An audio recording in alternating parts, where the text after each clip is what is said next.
Welcome back to that story we promised earlier. The Kenyan taxpayer is paying commitment fees for loans which, though sourced by the government, have not yet been disbursed.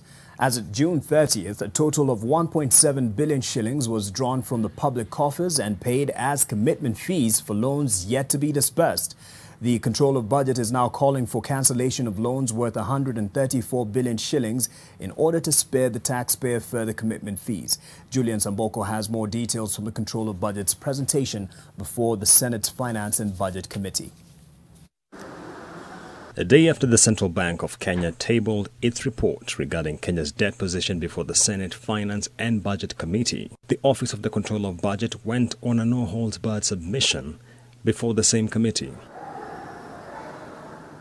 The Controller of Budget has faulted the National Treasury for borrowing from the domestic market to service external debt obligations, something which contravenes best practice in the management of public debt.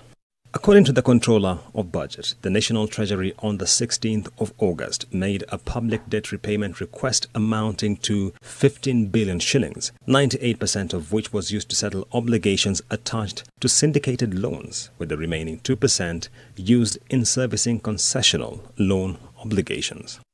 Analysts have been calling for the government to take debt with longer maturity to enable it to avert refinancing risk where it has to seek more expensive debt to service that which is maturing. The declared debt management strategy is this, that the government of Kenya will move debt from shorter term to longer term debt. It's not moving that way fast enough. So what that means is that we are not solving the debt distress problem where you have to, use bonds to pay other treasury bills. Yeah. So basically you're swapping one kind of paper for the other. The Controller of Budget argues that whereas proceeds from Kenya's Eurobond issuances would ideally be reserved for capital expenditure, the National Treasury has made requests to use the same for recurrent spending. In its presentation, the Office of the Controller of Budget indicated that on the 30th of June 2021, out of a total of 70.2 billion shillings in sovereign bond proceeds, Treasury made a request totaling 62 billion shillings. This, the Controller of Budget says, contravenes Article 201 and Section 15 of the Public Finance Management Act, which provides that borrowing shall be used for development and not recurrent spending.